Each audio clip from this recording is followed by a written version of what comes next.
Roots of the Science podcast with your girl, Anne with an E.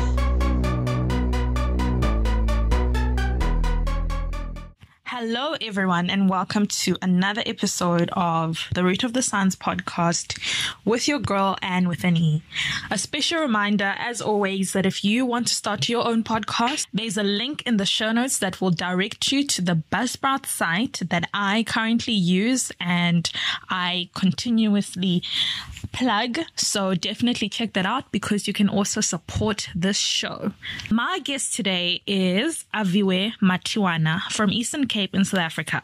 She's a paleobotanist based at the Albany Museum. In this episode, we learn that she is a dog mommy and is her grandparents' child. Due to this played a crucial role in her love and her knowledge for plants. Aviwe got into paleontology after volunteering at the Albany Museum. Currently, she is a PhD student at Rhodes University in South Africa. Her work involves finding the best descriptive features to identify and name Glossopteris. Now, Aviwe will give us some more context by telling us what this is and the importance of the work. Aviwe is also an avid nature enthusiast and a science communicator. In fact, she is known as a plant detective and runs a Fossil Friday campaign on Twitter. Aviwe tells us more about this and explains how this concept gets together. We also find out a very interesting fact from her that in South Africa, there's only 3 paleobotanists in the country. And she talks more about the importance of scientific researchers sharing their research to get people more aware of the opportunities available for them. Lastly, we discuss candidly about some general challenges faced by postgraduate students, in particular Black postgraduate students. Tune in to hear about all of this and so much more. Let's go.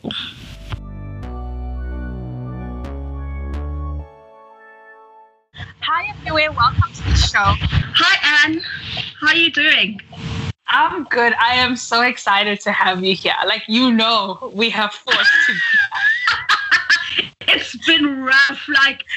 Everything just goes wrong whenever we have to have this chat together. But at least today, we know it's going to work. We know. I think people don't understand how, we've been trying. It's been so frustrating. Either the electricity goes off, or there's something that happens to me, or there's something happens to you. It's just like work. We've been through the most. Let's just say that. I'm so excited to be here. I'm excited to have you. You are like a powerhouse, and it's an honor to have you on the show. So before we get into that, please just introduce yourself for us. Tell us who you are, what you're doing, where you're currently based, etc. Okay. My name is Aviwe Matiwane, as you know. I'm from Aloha in the Eastern Cape. I am a paleobotanist. I have my MSc in botany from Rhodes University, and I'm currently registered for my PhD in paleobotany, and I'm based at the Albany Museum. So I work with fossils. So paleobotany is the study of ancient life. So ancient plants. So that's what I do for a living. And also, I'm the mother to a lot of dogs and a goat. So that's my life. And I'm a granny. I'm a granny's my grandmother and my grandfather's child. So I really love my grandparents. My aunts are still around. My mom's still around, But I have a close bond with my grandparents. So that's me.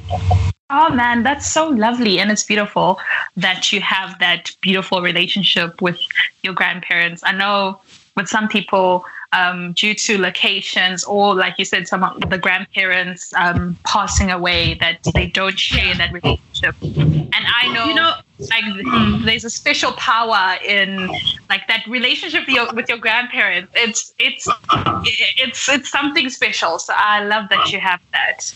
Oh, it is. I mean, like, if you have both grandparents, it's a blessing. You know, you need to treasure all of that. And the bond between a grandparent and their grandchild is so amazing, you know.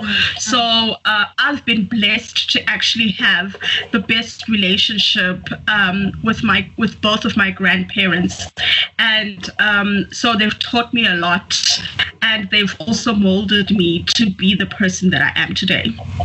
Oh, that's amazing. So you mentioned you are a dog mommy, and we can hear your kids in the background. So let's just put this out there.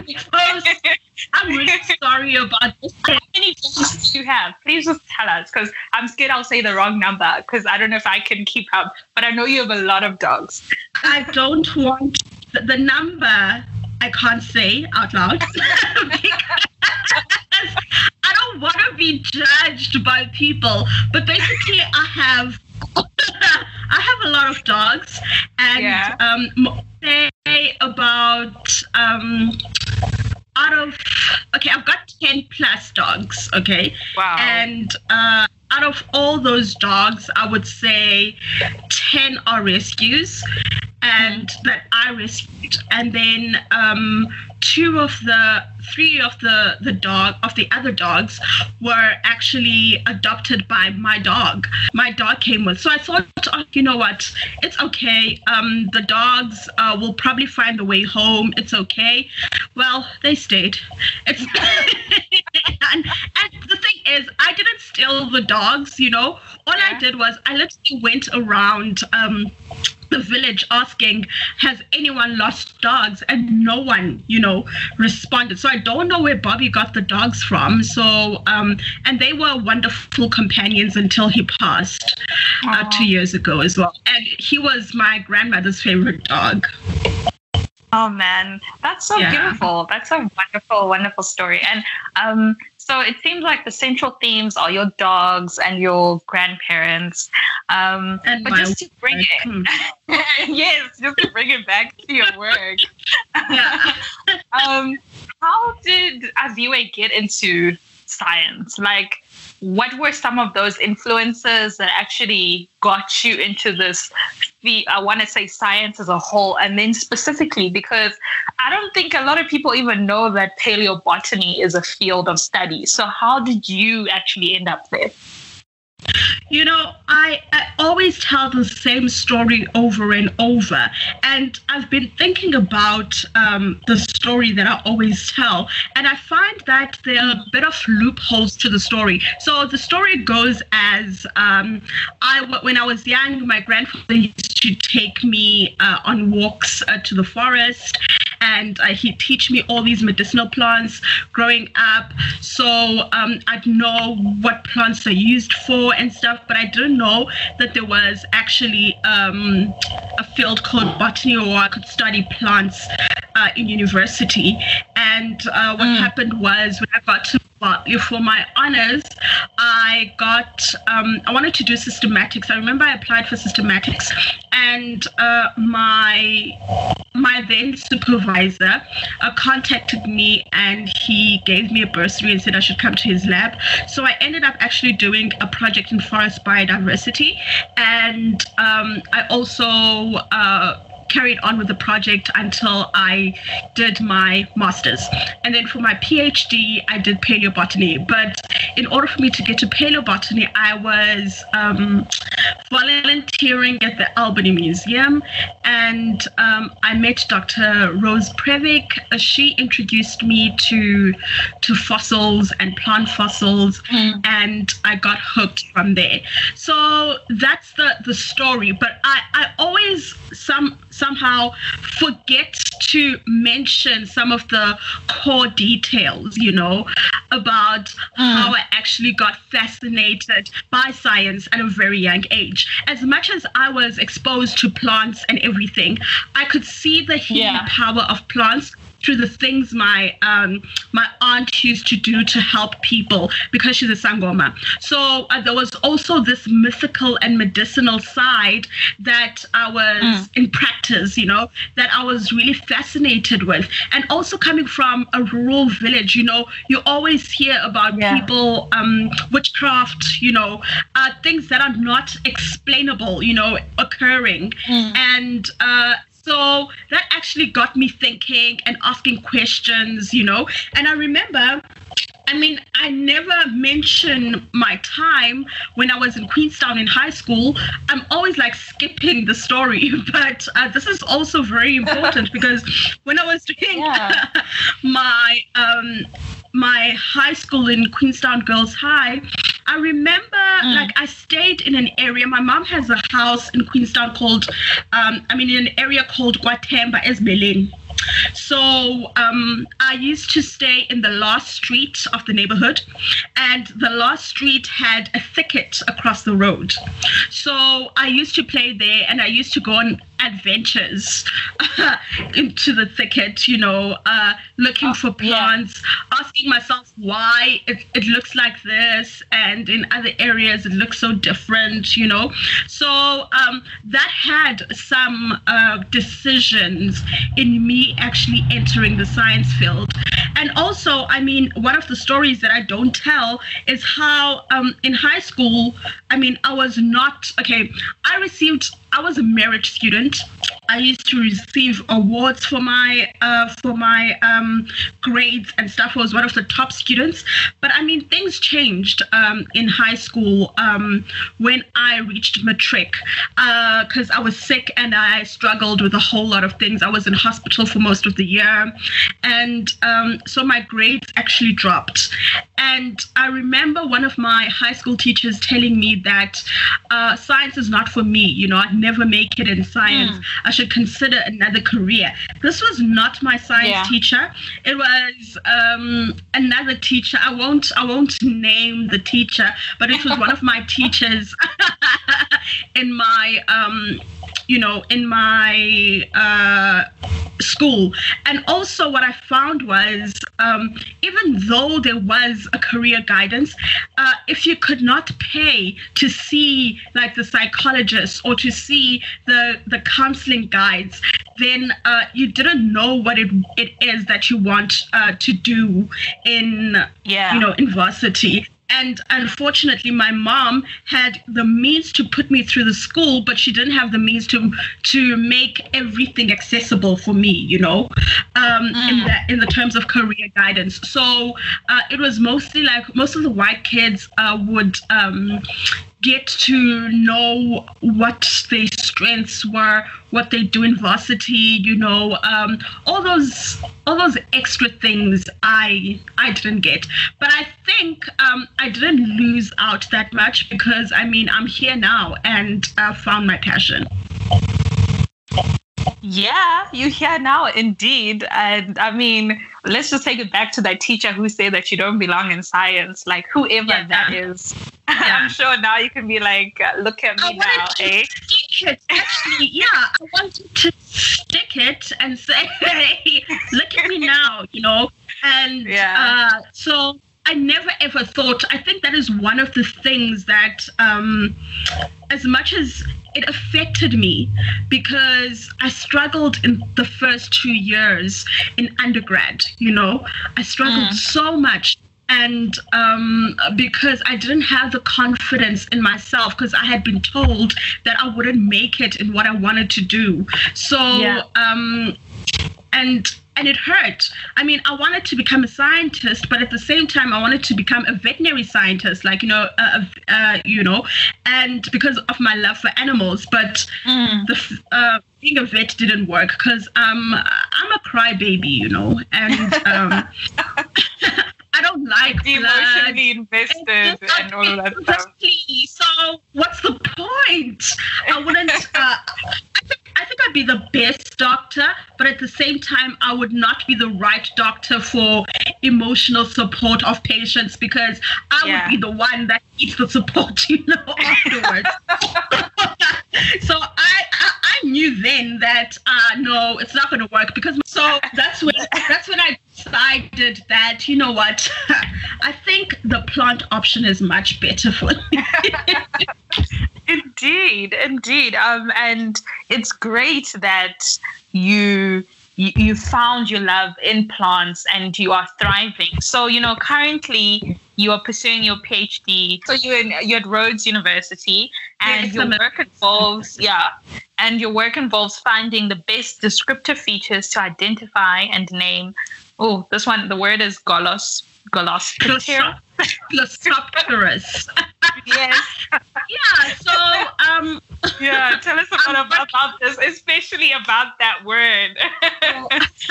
So I'm working on an extinct fossil plant called Glossopteris. This plant was actually occurred during the Permian, which is 299 to 252 million years ago. So the plant got extinct after the Permian, like the end Permian extinction. It got wiped out. And then this plant was found in Gondwana. So Gondwana was a supercontinent that consisted of Africa, South America, Australia, Antarctica, and India. So the plant was found, so this fossil was actually found in all these continents, and I mean all these land masses, and it helped to support the theory of continental drift, that all these land masses were once one. So it played a very huge and important contribution to that. And so it is a gymnosperm. And so it grew about, some people say it's a shrub, right? But I mean, they've been a fossil wood from Glossopteris that's been found, and it's estimated that it was about 35 meters high or 3 stories high. So it was like massive tree as well, and so at the moment I'm working on a site from the Middle Permian. So not a lot is known about the Middle Permian in South Africa, but I'll get to that later. But let's focus on Glossopteris. So what's interesting about Glossopteris is that it formed our oldest coal deposits in South Africa.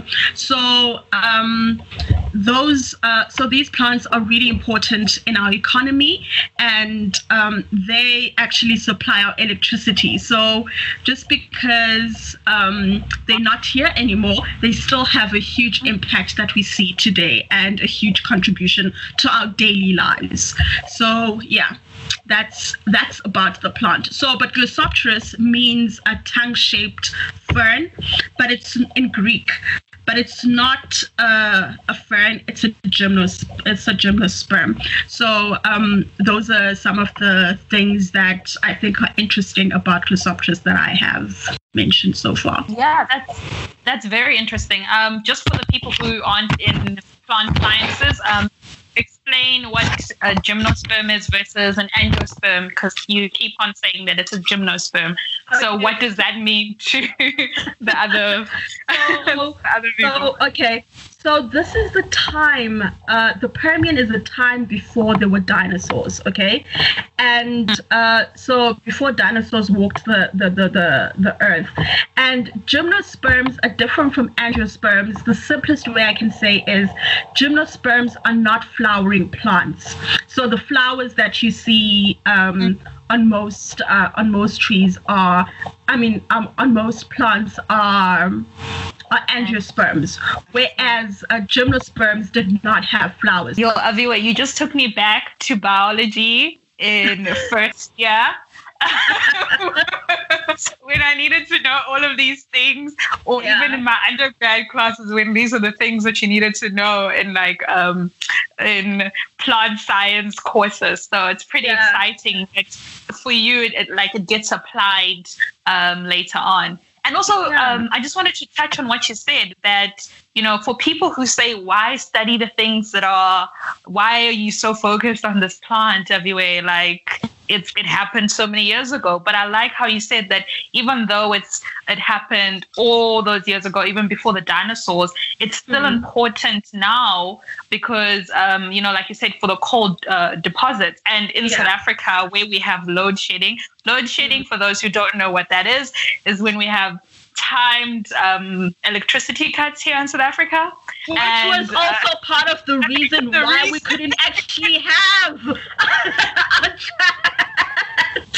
Yeah, I was like, that is also another reason why we couldn't had our interviews, because of all of those load shedding things. So that's so fascinating, and clearly you love what you do because I know you have this really cool thing on your social media page where you call yourself the Plant Detective, and you run a series called Fossil Fridays on Fridays. Can you just tell us why you did that and what that is all about? It was before Black Botanist Week, and it was Blacks in Nature. So that was the trend that was actually on Twitter.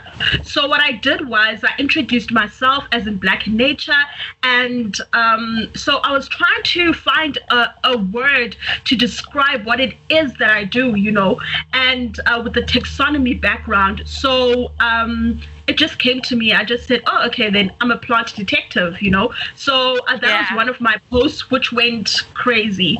And viral. So I think people, and I think people actually enjoyed that. And I got a huge following. And then when Black Botanist Week arrived, I got more followers and stuff. And I decided to start a series called it happens on Fridays, which is Fossil Friday. The series is called Keeping Up with the Plant Detective. So I love it. And that so in that series it includes a lot of fossils, so fossil plants, not necessarily the ones that I'm working on. The series at the moment is on episode 9, and it just came about. Fantastic. It was it was nothing that I had planned. I remember when I made the post on that Friday, the very first episode, I had something in mind of what I was going to do. It literally changed as I was going. We just do this every single Friday. So it's become a thing now, and I thoroughly enjoy it. Particularly teaching. Teaching is something that I'm very passionate about and I love. So if I can't explain something, then how can I expect my audience to actually understand what it is that I am doing or what I'm interested in? So as the episodes go, I have a different ideas about what I want to do, and also it includes not just extinct plants. There will be a time when I actually talk about the research that I did in my master's, and also tap into things simple things like you asked, what's the difference between a gymnosperm and an angiosperm? Because plants are not that exciting to other people. They're not like dinosaurs or hominids that people actually love, They and get it's so sad. It is. Plants have got such a bad rep. It's compared to the other things. Yeah. But it's okay. We're changing that. And that's why you here. Twitter has introduced me to some phenomenal scientists, plant scientists. And I must say, the research that is going on is amazing. And I am glad that some of them have actually stepped out of the shadows and into the light and started using social media to share their work, because we're getting botany out there. We're getting people to see that there's more to the earth than just animals, but there are also important plants. There are different fields in botany. It's not just looking at, fossils or just looking at angiosperms. Within that, they different disciplines as well. So, and I love the fact that social media is there and can be used as a weapon to actually further science, to make it reach other people who cannot reach it in other ways. So sharing your research is very important to make sure that it reaches the relevant people, to make sure that you also know your work, and to make sure that you get people into the field that you want. I mean, in South Africa, there are only 3 paleobotanists. So, well, Natasha left. She went overseas to do her postdoc. So at the moment, there are two paleobotanists, and it's my supervisor and her supervisor, and then once I'm done, I will be the third paleobotanist, macro paleobotanist, because Natasha's actually doing palynology. So it's quite interesting. But I mean, if you want research to progress, you need more people in the field. In the States, you have labs of people, filled with people, researchers that are studying plants, they're studying different fossils, And then here in South Africa, you have 2 people, and they can't do all the work, And I felt like it was very important to actually make sure that people are aware of our wonderful heritage, We've got some of the best fossils in the world. And I think in comparison, I think Australia, in terms of our plant fossils, is one of our, competitors in terms of beautiful preservation and fossils. But, I'm biased. South Africa is the best anyway. So, so I'd really, really love to see more people get into the field. But at the same time, I want people to find their own paths, not necessarily get into a paleobotany, but to know what it is that they want to do, and also have the opportunity to be exposed to a particular field and someone that actually looks like them in that field. Yeah. You've touched on so many golden nuggets, Aviwe. In particular, the ones that I loved is how you're saying that scientists now are coming into the light, using social media to put themselves out there. And like you said, that there's only 2, and when you graduate, you'll be the 3rd one in the whole of South Africa, which is wild. Wild. And probably the whole of Africa. Hey, I might be wrong, but I mean, I haven't heard of anyone else that is a paleobotanist, macro paleobotanist in Africa, except for the people I have mentioned. And even when there is research that needs to be done in other places in the continent, it's always these few people, these handful of people that are actually contacted to actually go and collaborate with other researchers to do the work on fossil plants. Wow. So there's obviously a huge gap. And just for somebody who's now interested, who didn't know what this is, somebody who's young, getting started into STEM, what are some opportunities that you being in your field has allowed, which doors have been opened, or which spaces have you gotten into because of being in this niche field of yours? I think the one thing is you can't compare people, I think other people are more introverts. I'd say I'm an introvert and what's the other one? Extrovert, right? Extrovert, yeah. Yes. And I'm a combination of both. I would say personally, if you know me, you'd know I laugh, I do a whole lot of things, but I really like my personal space and I like being by myself, But the problem is that I can't exactly say that what worked for me will work for them, because I was a go-getter, I took every opportunity that was afforded to me. I mean, in order for me to actually get into science communication properly, I entered FameLab. I was part of the top 10 national finalists, and it all stemmed from there. I got my confidence from there, and I've been attending conferences, presenting, winning awards. So as I go, my confidence actually increases, and I don't normally wait for opportunity to come to me.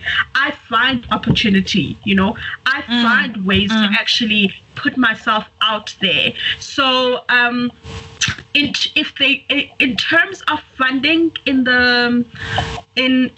paleobotany, there's PAST, and there's also the NRF, and there's the DST, and there's also the DST NRF Center of Excellence in Paleosciences. So those bodies actually do fund the paleobotany because it is a scarce skill, and so there are only two places you can go to actually do paleobotany. It's either Wits or you come to Rhodes and be with my supervisor. So it's only those two places. And luckily we have a relationship with most of these organizations. So the first step would be to secure funding, and to make yourself be the best scientist you can be is to actually make sure that you equip yourself and get yourself a good mentor. Get a mentor that will help you navigate your way through this field. I mean, I was never I didn't do paleontology in any form of paleontology, except when I did a course in archaeology in undergrad, but that had to do with diets and evolution of people. So, but that I didn't have a paleontological background. So you don't necessarily have to have a paleontological background to do a PhD, but it helps, depending in which field you go to. I mean, you have doctors who become paleontologists. You have people like botanists, zoologists, anthropologists. So it's an interdisciplinary field that anyone can get into if they actually are interested in actually doing all of that. And also, I mean, you can go to UCT. UCT also has an excellent paleosciences, various paleosciences departments there. So you can try and go there. But the first thing you need to do is to find a researcher that you want to work with, and also make sure that you secure funding, because funding is very important. You can't survive your PhD without funding. So what are you going to eat? Where are you going to stay? So make sure you secure funding, and this is very important. Make sure you investigate the advisor that you want. Okay? Make sure you know about their background. Make sure you contact their past students. Make sure, because a PhD is a commitment, and you do not want to be depressed in a lab and not succeed in your field because of the toxic work environment, So make sure you do your investigation. And like I said, get a mentor who can actually help you navigate through your PhD as well, because I've had a variety of people that actually help me. And I mean, I've got some wonderful friends who are in my corner, always cheering me on, and we support each other through everything, because it's not easy being a postgraduate student, regardless which field you're in, enjoy the project. Choose a project that you enjoy, because you're going to be stuck with it for quite some time.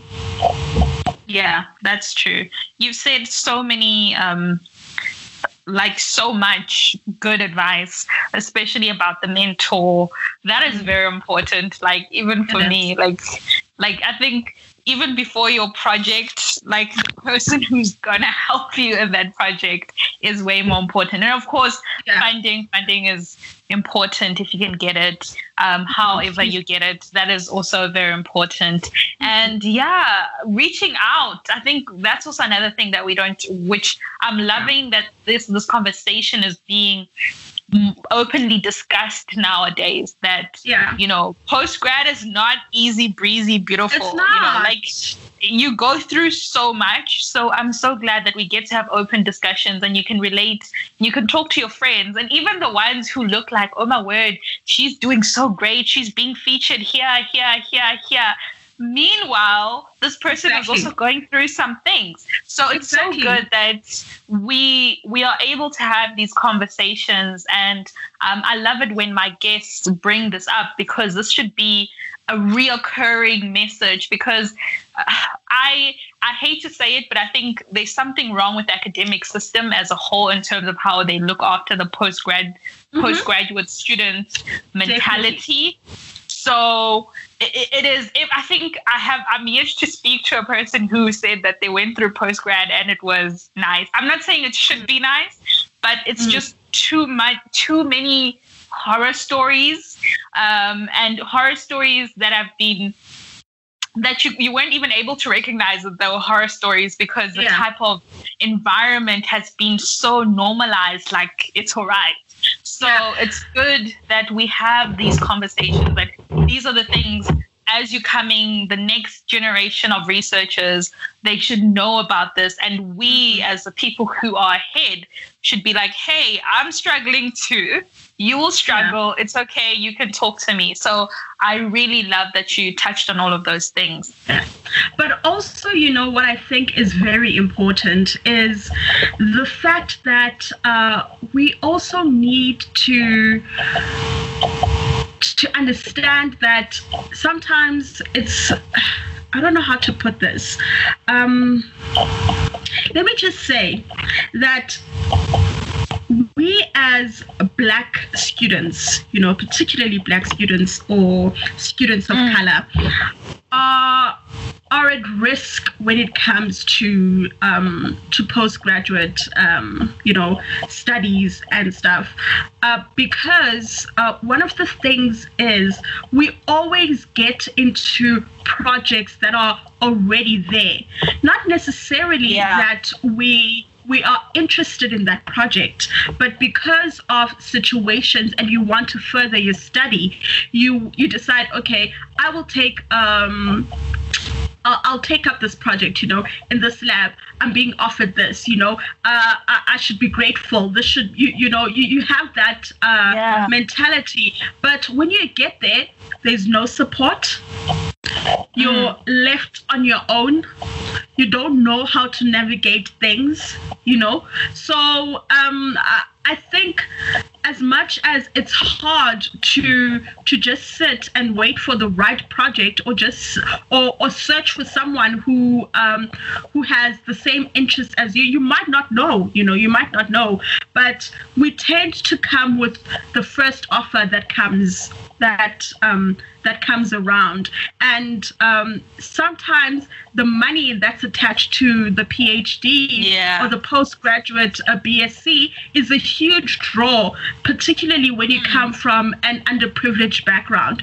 So without actually realizing that as much as they want you there, they don't want you there. It's mostly for paper, to say, I do have Black students, but what are you as a researcher or a PI doing to actually support your Black students in that field? And why haven't you graduated a lot of Black postgraduate students? I mean, this has most of the time people will say, no, Black students are lazy. There's no such thing. There really is no such thing. What efforts have you made to actually to make sure that the student progresses and they are well equipped in your lab, doing the research in your lab? Why do you want the student to be the odd one out?